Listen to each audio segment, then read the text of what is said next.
2026. I know it's still kind of weird to say it, but as we head into the new year, I know something all parents and kids are thinking, how do we get better this year? Well, more ice time sounds great, but between school, family time, and just being a kid, it's not always realistic, right? So, what really helps young players grow is hockey IQ, learning how to read the game, make confident decisions, and understand why things happen on the ice. And that's where our title sponsor, NHL Sensorina, continues to come through. Sensorina uses VR and mixed reality training to help players work on the mental side of hockey. It gives kids meaningful reps, helping them build confidence, awareness, and strong habits at their own pace. So for skaters, that means better reads and puck control, and for goalies, faster reactions and improved tracking. And for coaches and parents, it means purposeful development that supports what's being taught at the rink. So to get started with our special offer, visit sensorina.com/OKPH and use the code OKPH to save an extra $25 off an annual plan or headset bundle if you need one. Once again, that's sensorina.com/OKPH. Use the code OKPH. Get yourself that discount. That's 50% off the standard monthly cost, plus an additional $25 when you use the code OKPH. Welcome to 2026. Let's get you into this episode right now.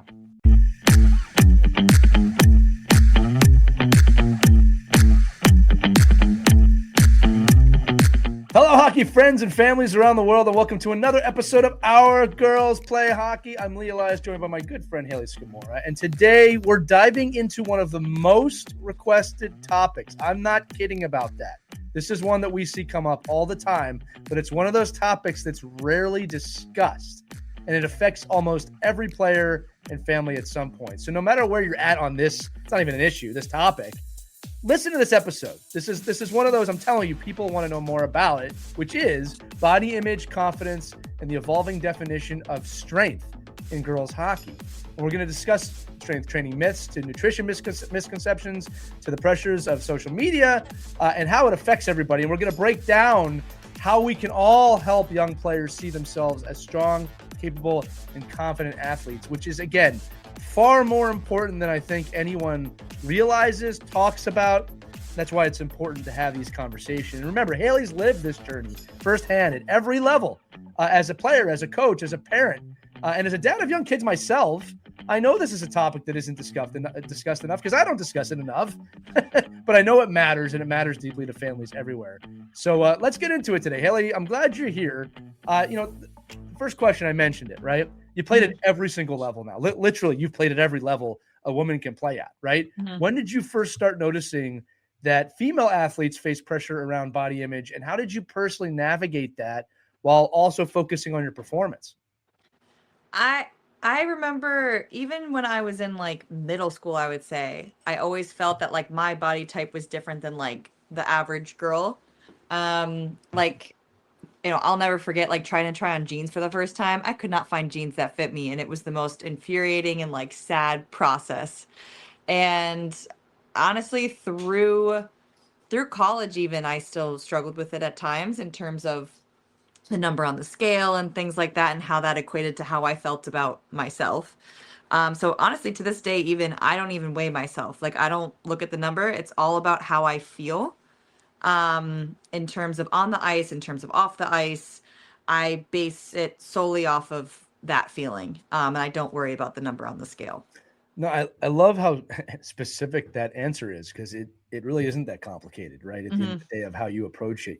One thing I do want to bring up, we talked about this a little bit in the pre-show, is, perception is so important with this topic, right?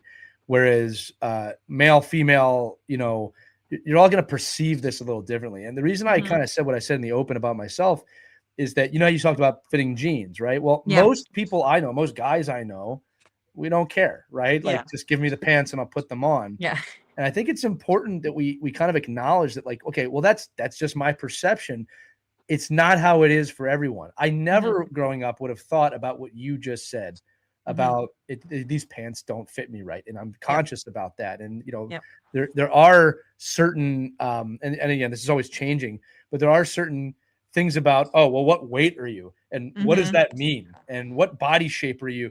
Like, these are things that I don't want to limit to just young women. I don't think that's fair, but these are things that, to be, young women do deal with, and some young men as well, correct? Oh, for sure. And you see it in the media all the time. I think especially with women, like their body types being put up there, like, oh, they should lose weight, or it just there's a myriad of social pressures I think that females are under that the male counterparts don't fully understand. Yeah. And those are hard to navigate, especially for younger kids, especially with social media nowadays. It's so much Right. easier to do the comparison trap. And I remember there was like a thigh gap thing that girls would always do, like, oh, look at there's space between my thighs. And I remembered like not having the space because I had thick thighs because I Right. played hockey. Like, Right. and that was always something that I struggled with as well. And honestly, even same with my arms, I had very like defined arms. Even as a kid, like a 5-year-old kid, I had very muscle arms. Like people asked if my parents if I worked out, you know, but that used to be something I was self-conscious about as well because it was seen as a male trait. And now I've learned to embrace it and embrace how strong I am and how it helps me in hockey, helps me in life. Right. And now I see it as beautiful, but there was a time where I didn't. And that was a hard thing to navigate without other role models to kind of look to. So I have to ask this again. I'm a little bit off the Mhm. rundown here. I'm sorry about this. You had No. said that right, the way you looked maybe didn't Mhm. match what other people. You don't need to be specific on this, but Yeah. who in terms of like people, that pressure had to come from somewhere, right? Mhm. Was it friends? Was it family? Was it teachers? Because I it can come from a lot of different directions. I think sometimes people don't even Mhm. realize they're doing it. But so Yeah. let's a specific example of like, well, you Yeah. have manly arms. Like, Yeah. like I don't even know. This is me. Like I know what you mean by that. That's not something I think about typically Yeah. myself, right? That pressure comes from somewhere. I also Mhm. think too. I'm going to say this. I think sometimes people say things jokingly and Yeah. really don't realize how painful it can be for someone. Yep. Again, quick example of that I Yeah. know I changed in myself was when I was growing up. It was very popular. A lot of the dads listening are gonna know what I'm talking about. Say, hey, don't be a girl. Don't act Mm. like a girl. You're Mhm. playing like a girl, Mhm. right? And as I got older, I started realizing this is really wrong. Mhm. Like I'm equating being a girl with weakness, Right. and I'll be blunt, and I don't care how anybody takes this. That could not be further from the truth. Right. Typically, quite the opposite, actually. Yeah. All right. So I'm just using that as an example because Mhm. I know there's people who still say what I just said, and I Mhm. can tell you until they've heard this, they never even thought about it. Is okay, that's a point that he's Yeah. making. So that pressure, right? Mhm. Where can that come from? I think for me, it came from kids at school. I think that was commonplace. I was also comparing myself to other people, so it wasn't necessarily things they said, but it was also just me looking and not really seeing other girls like me, and kind of equating that to that reason. Right. I would say, you know, I trained a lot. Like my dad trained me a lot, and we focused on like uh, the number sometimes for the weight, and I think that affected me as well. And um, you know, it wasn't anything. He never said it in a negative way necessarily, but it was enough where we were trying to get it down to a certain number, but there was no reason to get it down to a certain number. This was probably more so in high school going into college, I would say. Right. And that was difficult for me to navigate because I equated the number with how good I would be on the ice when it wasn't related. Right. It all has to do with your fitness level and all, like, it doesn't, how you looked didn't equate to No, how you were on the ice. So, and but yeah. I equated them, and it was difficult to navigate for a bit, and Well, that's why to this day I still don't use the scale. look, believe it or not, as a former player, I can relate to that one because Mhm. when I played in the Neanderthal level era, as people used to call it, but like 6'5", 220, that was Mhm. Mhm. yeah, you got to be 6'5", 220. And like just think about this from both times. Like I'm 5'11", so 6'5" Mhm. is not going to happen, unfortunately. And then 220, I got 215 at my peak. Mhm. Okay, but it's like there was so much focus on that, and as I Mhm. got older and the game changed a bit, it wasn't about the weight or the height. It was about, like you said, I just want to feel strong, Yep. whatever that means, and I want my strength to apply to what I can do on the ice. Mhm. Period. It didn't matter how big my biceps were, which we all know biceps barely do anything for you anyway, right? But it was, okay, where's the strength coming from? I think that in the terms of this conversation is so important for everyone listening. That is infinitely more important than whatever stat you've been told. Yep. Okay. And listen, good genetics are good genetics when it comes to sports. Yes. But you have no control over those genetics, right? I mean, if you're serious about playing, you're gonna have to live with what you got, no matter what side of the thing you're on that. One other thing I want to bring up, someone who's really championing this right now is Alona Mar from USA Rugby. I was going to bring her up. Yep. Yeah, I have loved her journey because she's breaking every mold about how you're supposed to look. And she's doing it in a way of, I don't really care what you think. And again, for those of you who don't know her, obviously she plays for USA Rugby. So I'm going to kind of say that she looks like a football player, right? Yeah. Like she's strong. She is a super strong woman, and she's celebrating that and is breaking the mold. And I think that that's someone we should be celebrating too in terms of this conversation. Anyway, I'm sorry. If you wanted to bring her up, please talk about her. I did. And I was also going to bring up Victoria Garrick Brown. She's another person I follow like a lot. Because I just love the way she talks about body image and how she shows the pictures of like, this is how you can how people alter themselves to look this way. And like, this is what I actually look like relaxed. And her like side by sides with that, I think are huge, especially in the age of social media. Yeah. Where you can see how people can so easily alter how they look, whether that's Photoshop, whether that's how they're posing. And so it's really refreshing to see someone be real about it. And then with Alona, like for me, I related to her a lot just because she's super strong and like, and I always felt like things she says, it just resonated, it clicked. Yeah. And it's just really refreshing to see that and to be able to relate to someone who's in that light as well. Yeah. And I love how it started with her just celebrating rugby at the Olympics. Yep. It's turned into something so much bigger, which is great. It's a great example for those of you listening to this episode of in addition to Hayley, obviously, someone to check out. And some of your friends that made fun of you, I mean, I guess you're getting the last laugh on that now because you're a podcast host and, professional hockey player, Olympian. Right, of course. It priorities, all right? It's funny. If you listen to our mailbag episode recently that we did, we talked a lot about how Hayley is a very physical, strong player, and that's her style of hockey. So did that definition of strength evolve as you grew from youth player to Olympian? We've kind of talked about how you perceived it maybe as an insult as a kid, but walk us through that kind of awakening of, well, okay, wait a minute, this is an asset, right? Yeah. And to today where it is, oh, I've got you lined up. That's a shame for you. You know what I mean? Again, you saying one more thing, you said in our previous episode that, I get in the game by getting a hit. I get in the game by being physical. Like that's where you're at now. Yep. So talk us through that evolution. I would say I maybe noticed it was a strength of mine, to be honest, probably when I started playing girls hockey, because before I was in boys hockey and I had to be physical to survive. It wasn't necessarily like I was overpowering everyone out there. It was more like I could hold my own. I could dish it out, but it wasn't necessarily like super obvious, right? When I first went into girls, I was getting so many penalties for body checking because I was like so much stronger than all the other girls. And I think that's kind of when I realized that like, this is a huge strength of mine, my strength. And then going through the college process, like seeing that teams liked that part of my game.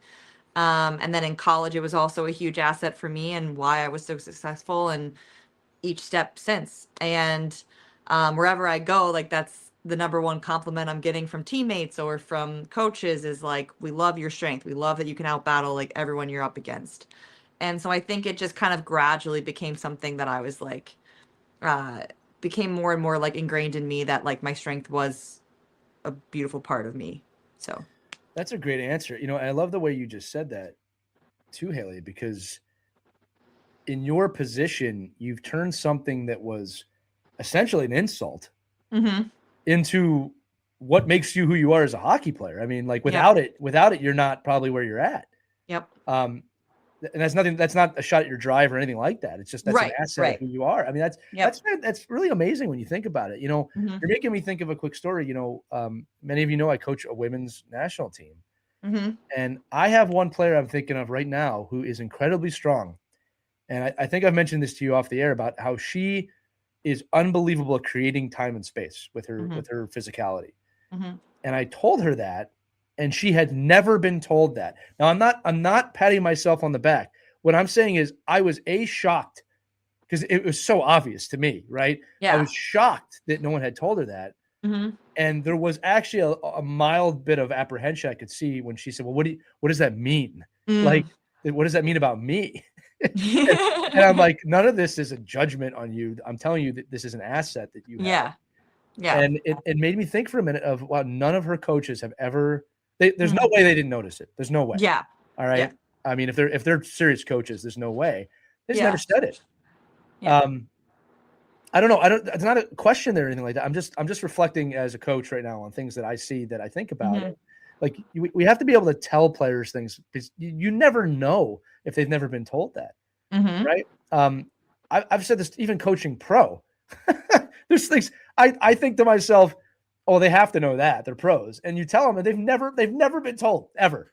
To be honest with you, Leah, I don't know if anyone's ever explained my game the way you explained it. So I think it's also a testament to like how you phrased it, kind of like clicked. And I was like, oh, that's like a nice way of putting it. Cause I've been told different variations of it, but in the way you said it, I was like, that's really nice. I like that a lot. Cause it shows the impact I have for my teammates. It's not just what I do, it's what I do for my teammates. Well, and that perspective was huge. Well, Hayley, that you paid me, I'm blushing here now, okay? Because you're paying me a compliment, making me believe I can coach in the PWHL too. Which is nice. No, but well, first off, look, I really appreciate that, and I'm a very team-oriented person. So, and you've mentioned this before. I always look at it of how are you complementing each other, right? Yeah. Because a goal scorer can't score without a great passer, and a passer can't score if they don't have time and space, and you don't get the time and space if you don't have a reason to create the time and space, right?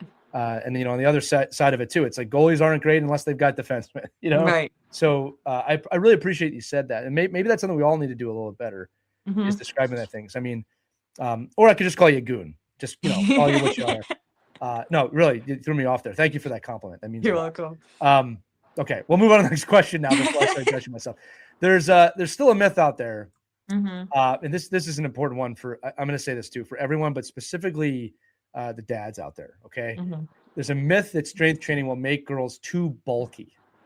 Okay. What's the truth about how female athletes can train, safely and powerfully? And is there I don't know the answer, right? Is there a too bulky? What does that even become when I say it? Yeah. I think it's the most common one I get, especially with female athletes. They're like, I don't want to do more squats. I don't want to get bulky. And to be honest with you, it's just your body type. I know so many girls who they have like skinnier legs, skinnier arms, but they are so strong and they train all of the time. But their genetics, their body type is that. And so they will physically not get bigger than that unless you actually took steroids. To be honest with you, that's probably the only way you could actually get too bulky is if you took illegal drugs. And it would be obvious too. And it would be obvious. Exactly. Yeah. That's just it's what your body type is. And so, no, you cannot get too bulky by working out. It'll be whatever your body is able to get to, if that makes sense. No, it makes a lot of sense. And I think if you're using the words too bulky, right? I think what you're doing now is you're diving into those social things that people say, right? I'll talk about this probably again in the episode, but when I talk to my kids, and I'm not limiting this to just my daughter, I talk about being healthy. Right? Like what does being healthy mean? And obviously that's nutrition, but it's also you got to be physically active. You got to work out, right? Also breaking another stigma, or I would hope most people know this, but going back to what we just said about me, you don't tell people they don't know. There's a difference between being bulky and being strong. Yes. Okay. Being gigantic does not mean you are strong. All right. And you've seen this. There's been plenty of gigantic guys, gigantic women with massive arms that cannot win an arm wrestling competition because they have no stabilizers in their body. Yeah, right. True. They look gigantic. Yeah. So what's healthy mean? What does it mean to be strong? I think that's a great point that you really brought up there. Here's another question for you. What would you say to a parent who's hesitant to let their daughter lift weights or do strength training based on the conversation we just had? One of the biggest advantages to strength training is probably injury prevention. And Mm. especially with young kids, I think maybe like ages 11 or 12 up, I think is a good time to kind of start doing it. And you also don't have to do weights. You can do resistance bands, you can do body weight exercises. It doesn't have to be like giant barbells on top of kids' backs, like, or if they are doing that, it's in a safe space with a strength trainer who's right there teaching them proper movements. But it also teaches you the fundamentals of basic movements that you're going to be using on the ice as well. And it just makes them more safe in those positions. That's a great answer. I'm gonna. You're making me think of questions as we're doing this, which is good. That actually means that like this discussion's gonna be eye opening. But I gotta phrase this one. So this is one that's formulating in my head. All right, and I'm gonna speak specifically to young girls here with this question. Okay, I I wonder sometimes if girls believe, right?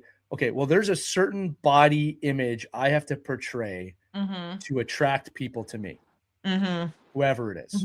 Okay. And my retort to that is what you do to take care of your body will actually have an effect on who you attract to you. Yep. With this thought in mind. Again, sorry, I'm kind of making this on the fly. You're good. That if you are a strong person, mentally and physically, you will most likely attract a strong person mentally and physically in return. If you're not interested in that and you're more interested in the social, this is how a woman is supposed to look, whatever that means, right? We can go 100 different directions with that statement. Right. You're going to attract someone who also believes that.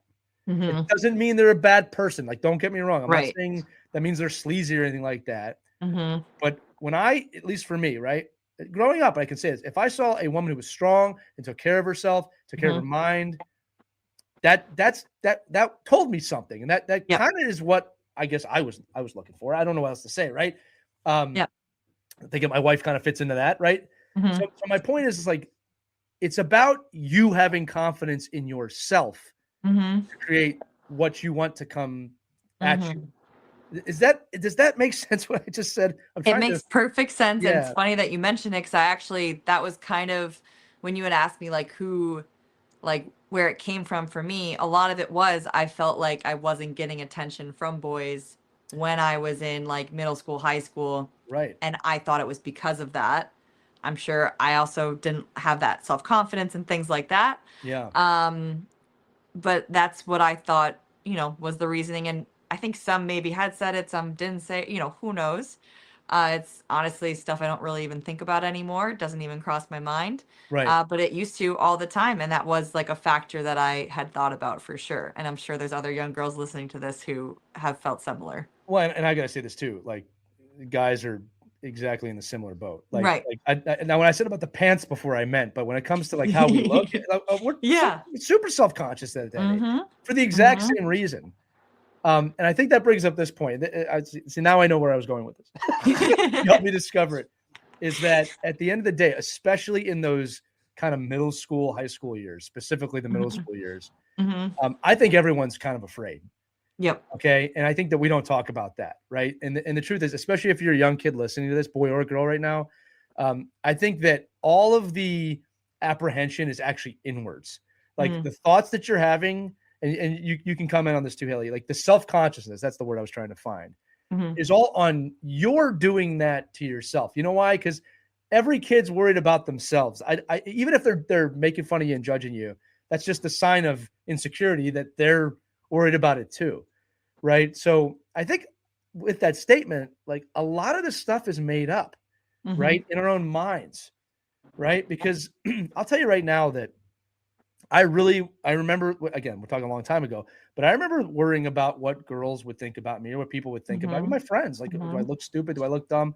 And the truth is, I don't think they really cared because they're too busy worrying about what they think other people are thinking about them. And like for the kids listening, you get a grip on this. It can change things because if you can stop caring about that, the trajectory suddenly changes, right? Like I don't ever want my daughter to think she has to look like pick the celebrity. Right. look like you. Just look like Mhm. you. Now, I'm a grown adult now saying that. 16-year-old me would not have said that. Okay. Right. I wouldn't have known what to say at that time. So I'm only bringing this stuff up, Haley, because it's an incredibly complicated, chaotic Yeah. space. Yeah. Right. And like, we don't have these discussions. Mhm. Right. And that's why we're having it today. So sorry, it wasn't a question there. No, it's a psychological phenomenon, right? Like Yeah. where you think everyone's looking at you, and it's like in reality, everyone's so worried about themselves, they're not Right. even looking at you. And when I learned that, I was like, that is lovely. That takes all the pressure off. So I'm not even gonna bother worrying about this, you know? Yeah. There's a really fun phrase that I love, which was you spend the first third of your life worrying about what other people think. You Hmm. spend the second third of your life not really caring what other people think. And then in the final third of your life, you realize nobody really cared to begin with anyway. Nope. Right. And so I joke, like, I'm trying to get to that mentality before Yeah. the last third of my life. Yeah. Right. Start living that now. Yep. Because it behooves you to do that. Okay.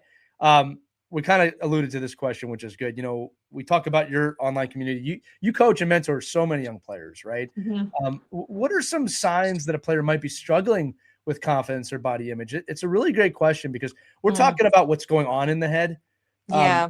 But how can a coach, a parent, a friend, maybe identify, oh man, there's some self-consciousness going on here that maybe I can have a discussion or not a discussion, right? Sometimes it's not the right thing to talk about.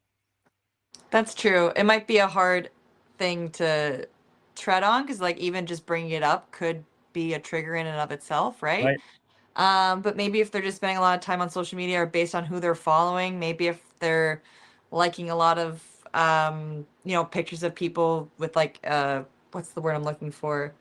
Like Riz. No, I'm just oh no, like a high version of like what the woman's supposed to look like, right. right? I know exactly what you're saying. Like something like altered in that sense. I mean, I'm Yeah, the sure it's social hard to stereotypes. figure Yeah. out. Yeah, like I'm sure maybe like eating, if like you notice they're like maybe eating less or things like that. I think that could also be a sign. But I'm also not a parent. Like it's not like this isn't something Sure. that I've necessarily like looked into or thought about in depth.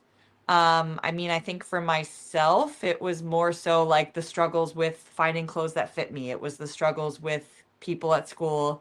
Um, but I was pretty open in talking about that with my parents. Like we had a very Yeah. open dialogue, I would say. Like, especially like me and my mom, like we were extremely close and she was the person I was with in the dressing room sad about not fitting into jeans, right? So it's like she was aware of all the things I was kind of going through. So Yeah. Well, I can tell you as a parent that what you just said is wonderful to hear. All mhm, right, because that may not be the case for most people. I think the right. fact that your parents are open and willing to have a conversation with you about it and support you in Hmm. that, that's Hmm. everything. I'm saying that because I know parents who will do things like send their daughter a shirt that is a size too small on purpose, Right. or openly say you look fat, Mm, which is like, what the hell are you doing? right. All It's right. sad. Um, Yeah. now again, look, there got to say it, right? There's a difference of when this happens to somebody who's in shape and someone who maybe is unhealthy and overweight, in which Hmm. case you shouldn't say it the way I just said it. Right. But this comes back to health, Mm, right? Like I always say that because I do get asked this every once in a while about, I'll just say overweight athletes, right? Like hmm. they're just out of shape. And they go, can I do to get them to look better? And I said, well, I would not phrase it that way. It's how Right. can we get you healthy? How Yep. can we get you strong? Yep. Right? Because that might not look like you think it looks. Hmm. All right. Go look at a linebacker. Those guys are pretty fit. All right. Yep. They don't not look like it, but those guys can run Hmm. faster than you and they're 350 pounds Yes. and they can run faster than you. And I'm not kidding when I've seen it. Hmm. Yeah. It's terrifying. I don't know how anybody anyway, bravo to your parents on that one, Haley, because I think Hmm. that more people can do that. I got the follow up to that also. We're talking about how do you help athletes when you can talk about it, reframe that mindset and focus on what their body can do Hmm. rather than how it looks. Again, I just alluded to that a little bit, right? Because how can I skate better? Well, you're gonna have to have big thighs if you want to skate Hmm. fast. It's like one doesn't go without the other, right? Right. So I think that's important. You got to reframe it in some way. Yeah, it's like I'm grateful that my legs allow me to skate up and down the ice really fast. I'm grateful that my arms allow me to have a powerful shot. Little things like that, I think, Yeah. reframes it in a great way where now you see it in a positive light and you're not seeing it as something that makes you different from other people, but or if it does make you different, it's in a positive way and not the negative way. Yeah, here's another one for you, right? I mentioned the 6'5", 220 late Mm-hmm. 90s hockey player that everyone was modeling after. Well, Yep. having a low center of gravity now is an amazing asset, Yes. right? Which means that if you are Mm-hmm. short and stout and you have that strength, um, that's not a weakness at all anymore, Mm-hmm. right? That can be a Mm-hmm. massive asset. Yep. And there's been several professional athletes, both men's and women's sports, that have proved that. So, um, you mentioned this one before, Hayley. We got to talk about it. We're living in the social age. That's not changing anytime soon, and it Yep. plays a massive role in how girls view themselves today. Yep. What advice can you give the players, the parents, about really setting boundaries or protecting confidence in that comparison-heavy world? Like we alluded to this, we didn't really talk about it, but there is so much junk and Mm-hmm. noise and brain rot, we'll call it too, right? Of Mm-hmm. all over the internet. I can't even imagine having to navigate that as a young girl today. Honestly, same because Facebook was enough for me at that age. I think we had Facebook and Snapchat. Um, Honestly, only follow people who bring joy, right? So that might be a hard thing to kind of patrol. But as a young athlete, if you're listening to this, like if you kind of notice that, like you look at someone's post and you kind of start comparing it to yourself, or you kind of get into like that negative self-talk loop, maybe just think about, okay, I should unfollow or maybe like mute that person, right? You can do that because maybe you don't want to unfollow, but you can mute it. Make sure you don't see it as often.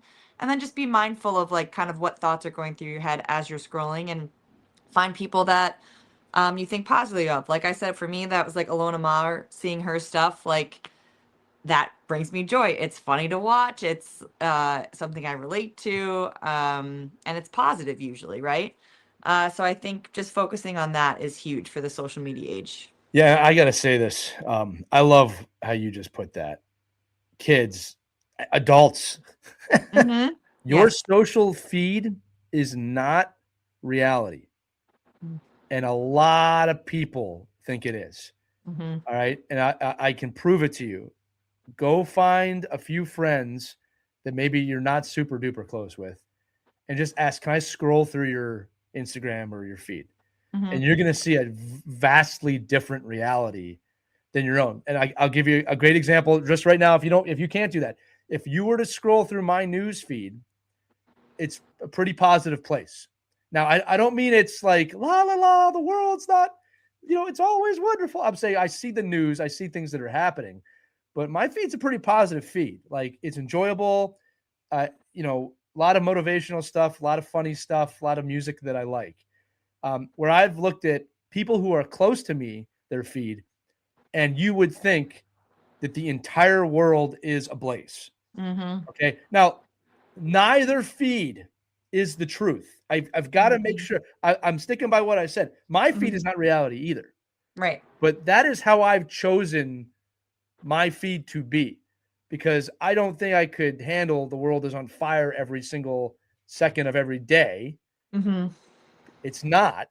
There's people that will disagree with me on that, but it's not. The world is the world. All right. It's existed for a very long time. Right. The political climate in the world, I'm not going to get into it, was different 30, 40, 50 years ago, but there were still problems. Right. Right. You know Right. what I'm trying to say? Yep. I'm saying that too, because you could listen to this 30, 40, 50 years from now. It's still going to be true. Yeah. All right. So audit your feed. Mm-hmm. Heed what Haley said. If it makes you feel horrible, Mm-hmm. you have a choice Yep. to not look at that. Mm-hmm. And by the way, that might not just be news. That could be, honestly, it could be the way someone looks and you think, I don't like this because I don't look that way. If it's not motivating, if it's not lifting you up, get rid of it. If it doesn't bring you some value, get rid of it. It's your choice. It's not reality, no matter what you do, though. I gotta say those two things. Sorry, Haley, I took some oxygen there. Any follow up on that? No, you said it perfectly. Yeah. I mean, I just kids, you got to do that. And parents, I'm going to say this again. We've had guests on under the age of 14. The recommended, this is scientifically proven, and statistics have shown this. It's going to shock a lot of you. The recommended amount of screen time per day under 14 is 1 hour. Wow. That's it. Your kids are logging 6 to 10. I fight my kids on it too. I'm guilty. I'm just as guilty as all of you. All right, but I'm aware of it and I work on it. Okay, it's definitely not easy. I'll say that too. Okay, I can't imagine. Yeah, it's tough. You just got to remember it's not a babysitter, and you got to do the best you can. right. I'll also say every once in a while I do deserve a chance to sit down. Yeah. Right? So it's a balance. Okay. Yeah. We mentioned earlier too. We talked a lot about strength and conditioning, but nutrition is also another major area of confusion. Essentially, people 70% of your body is based on what you eat. 70%. Even if you work out. So what are some of the biggest myths you've seen about food or dieting or fueling to perform, right? I'm sure you're on a pro athlete diet. What are some of the things you've seen over the years? It's a great question. I'm not right now. What's coming to me is not necessarily myths, but like a very common thing on social media is like what I eat in a day. And it's usually like young influencers who maybe don't need to eat as much as an athlete needs to eat. Right. And people see that and then see what they look like and be like, that's what I need to eat in order to look like that. And as athletes, we need to eat a lot more than you realize. I think even I sometimes don't get as much as I need because it's a lot of food. You got to eat a lot. I usually drink a lot of protein, things like that to kind of help get to that level that I need. But I would say to just be weary of who you watch in terms of the nutrition aspect, maybe watching more athletes and what you eat in a day, and even still do what you need to do for your body and don't feel like you have to do exactly what they do to look like them or to perform like them. Yeah, and do the research, right? Yeah. Like watching is a great follow-up, right? Watching social media of what you eat in a day, not a bad thing to watch, but do your research. You can't, like I said, it's not reality. Yes. All right, you gotta look that up. I mean, let me ask you this, Daly. Was there ever a piece of advice that you got, like a best piece of advice about nutrition that you follow? Honestly, the biggest thing was eating more protein than I was before. Right. I had found that I wasn't eating enough protein, probably like back in college or something. So had more protein drinks and things like that. I think that's a huge piece, especially for female athletes. Yeah, one that I got, it's it's one of those, like, it's super simple, but it's just knowing, and this is not the whole thing, like the whole picture, but you kind of have to have a grip on how many calories are you burning and how many you put in. That simple equation solves a lot of your problems. All right. Again, if you're putting in more than you're burning, there are outcomes to that if you do it over a period of time. And you mentioned this, you made me think of this too, because as an athlete, I don't know if you know what your calorie burn count is a day, but it's probably 3 or 4 times a normal just everyday person going to work, right?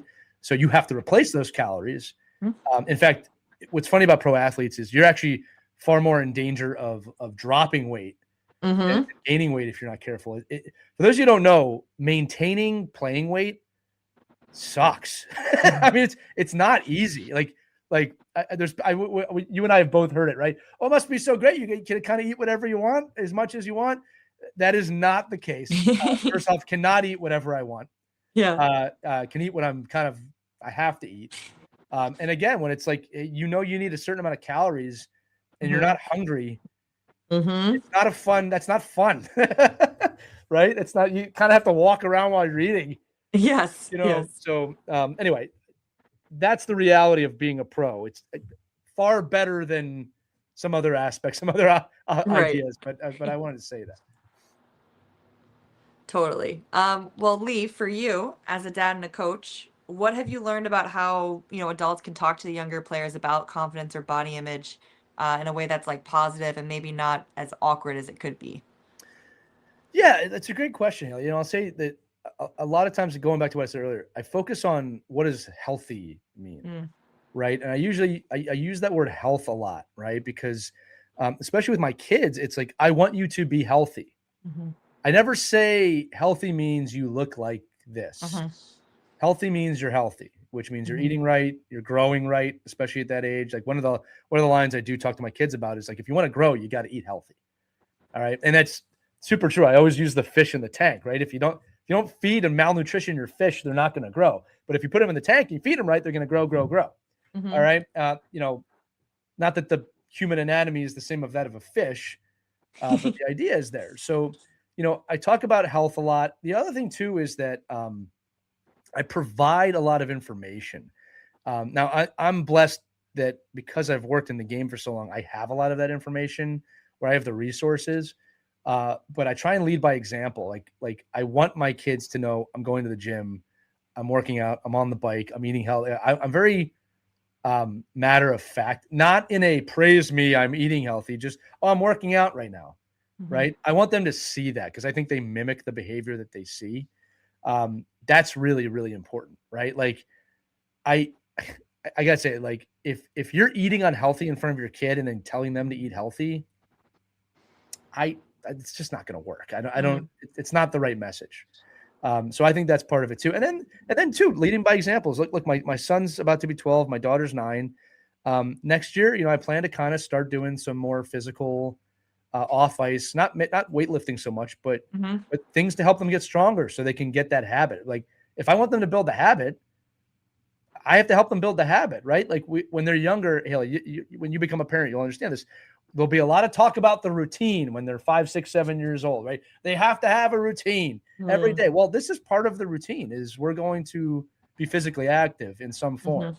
And again, my kids are very active as they're hockey players, obviously. Right. But like, let's get stronger. Let's do some puck handling off ice. Let's do something to stay active. And it can be as simple. Hell, I do this one all the time. Simple as a walk. I'll say to them, like, let's go up and go for a walk. Oh, I'm watching this. Yeah, you've been watching that for an hour. Let's get up. We're going to go for a walk. Things like that, I think, are super, super duper important as a parent. And then, as a coach, again, I try and stay in shape. This is going to sound, I don't know if this sounds judgy or not. I don't know what this sounds like, but it's like, I want my coach to look like they're an athlete as a player. All right. So it was easy to be motivated to stay in shape when I was playing.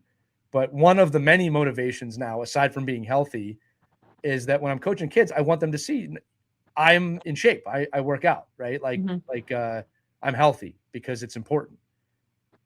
I think those are all ways to send that message in a positive way. I'm basically saying lead by example, but I said it for 10 minutes. Right. No, I think that's a great point. I mean, you see it with, people will post about young kids and they want to just be like their parents, so they're doing little workouts with them. I see it with my Yeah. nephews all the time I love because it. my sister-in-law works out a lot, and then you'll see them lifting up the dumbbells and doing stuff. And so Well, it's super important. I'll say this to you too, is with my higher level athletes, I create a lot of physical fitness plans or mobility plans. They're kind of standards of this is what I expect. But another thing I do is I explain kind of the why behind certain things of like, we're doing mobility for this outcome. We're doing strength training or endurance training for this outcome. Great example, in the team I coach, there's a lot of tournament-based events. So we always say we train for day 5, which is usually the gold medal game, or train for the gold medal, right? There's an outcome to this endurance training. So I'm not just saying go kill yourself on the bike 6 days in a row because you have to. It's I want you to go kill yourself on the bike because the outcome is you're training harder than the other team, right? And you will find that outcome. And this, like in the last tournament we coached, that's exactly what happened, right? We had legs at the end and the other team did not. And we trained for that specific event.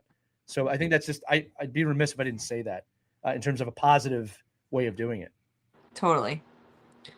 And then for male coaches and hockey dads out there that want to be supportive, they may be not sure how to talk about those topics with young girls in specific. Yeah. So how do you, what would you say to encourage them to do that while still being respectful? Yeah. Well, I'll say this again. My daughter's 9. So I only know the answer up to that point, right? Fair enough. Yeah. Like we haven't hit the teenage years yet. I'll navigate that when I get to it.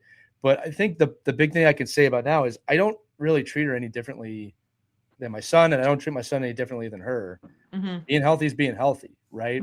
And I will fully say, like, obviously the female anatomy and experience is a different thing, and there's going to things that she experiences and he experiences that are obviously very different.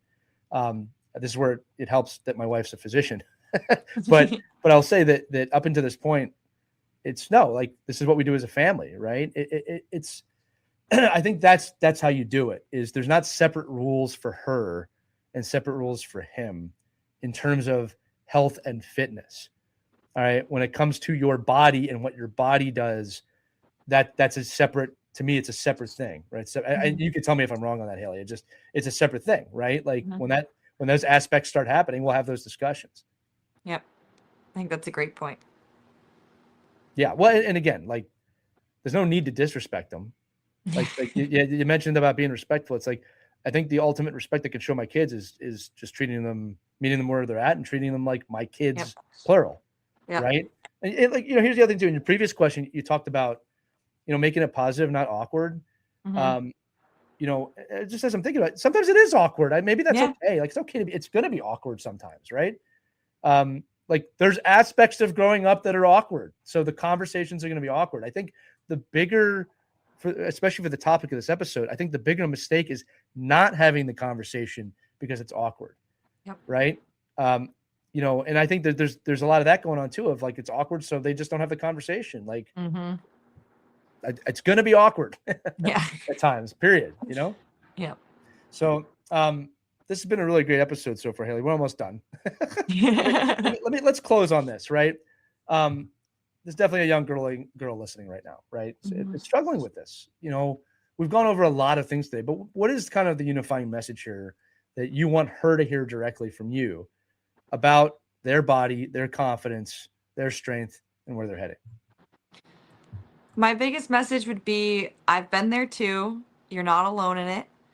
And to just remember that your body can do amazing things and to be grateful for every part of that, no matter what it looks like. And that you're beautiful no matter what, and don't compare yourself. I love that. And I think that's a beautiful note to end on, right? Because that is the truth, right? Every single one of us, unless you have an identical twin, is genetically different. And even if you have an identical twin, you guys are different. Yeah.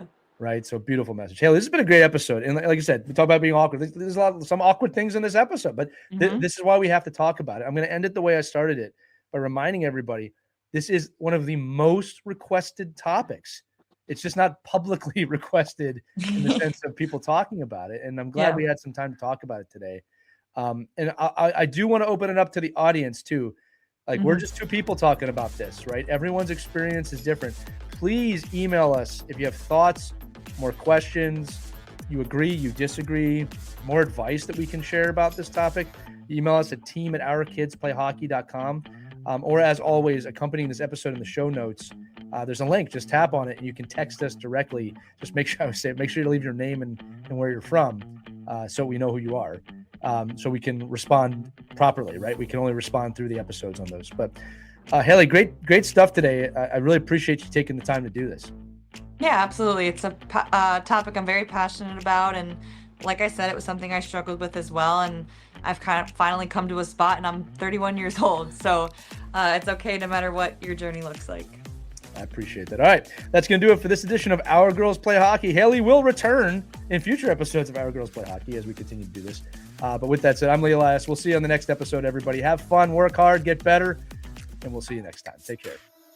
We hope you enjoyed this edition of Our Kids Play Hockey. Make sure to like and subscribe right now if you found value wherever you're listening, whether it's a podcast network, a social media network, or our website, ourkidsplayhockey.com.